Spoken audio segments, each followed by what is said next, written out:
Bapak Ibu Saudara yang dikasihi Tuhan, masih ingatkah Bapak Ibu Saudara kapan pertama kali Bapak Ibu Saudara berkata bohong kepada orang lain? Entah itu kepada orang tua, entah itu kepada pasangan, entah itu kepada anak, entah itu kepada saudara, atau kepada siapapun. Lalu pada saat pertama kali Bapak Ibu Saudara berkata bohong, kebohongan apa yang Bapak Ibu Saudara sampaikan kepada mereka? Dan bagaimana perasaan Bapak Ibu Saudara ketika pertama kali berkata bohong kepada orang lain?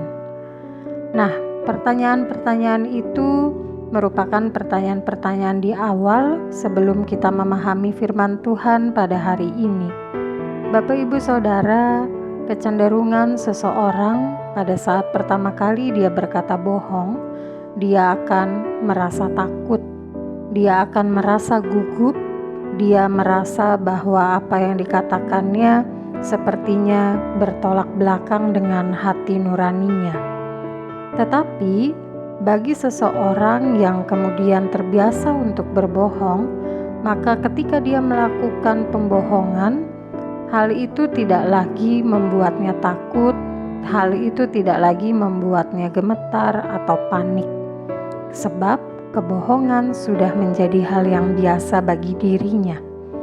Nah, Bapak Ibu Saudara, firman Tuhan hari ini diambil dari Efesus 4 ayat 25. Karena itu buanglah dusta dan berkatalah benar seorang kepada yang lain, karena kita adalah sesama anggota. Sebagai pribadi yang sudah ditebus dosanya oleh Tuhan, tentu kita harus mampu mencerminkan diri sebagai manusia baru. Salah satu karakter manusia baru sesuai dengan bacaan kita hari ini, yaitu buanglah dusta dan berkatalah benar. Bapak Ibu Saudara, berkata bohong sangat berbahaya apabila kita lakukan itu secara terus-menerus.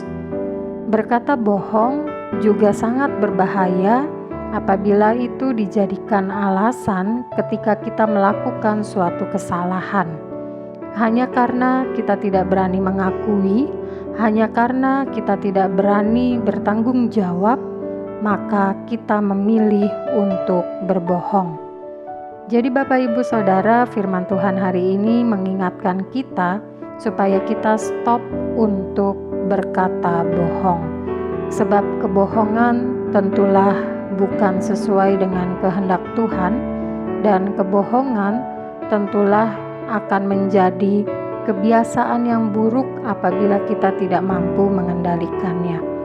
Jadi mari Bapak Ibu Saudara, jangan jadikan kebohongan sebagai alasan supaya kita terhindar dari hukuman. Jangan jadikan kebohongan sebagai alasan supaya kita tidak bertanggung jawab akan suatu hal. Tetapi berkatalah benar seorang kepada yang lain, berkatalah jujur sekalipun menyakitkan, berkatalah jujur sekalipun ada konsekuensi yang harus kita terima.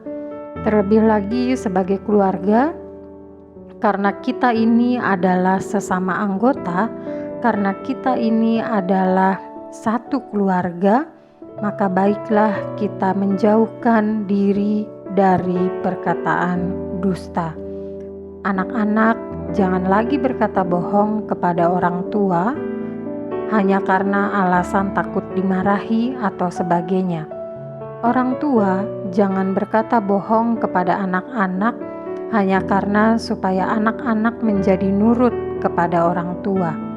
Suami kepada istri atau sebaliknya istri kepada suami, jangan juga berkata bohong hanya untuk menutupi suatu hal yang tidak ingin diketahui oleh pasangan.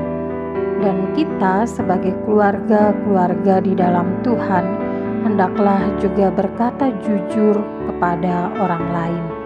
Mari Bapak Ibu Saudara, kita stop untuk berkata bohong dan kita beranikan diri untuk berkata jujur sekalipun harus menanggung berbagai konsekuensi.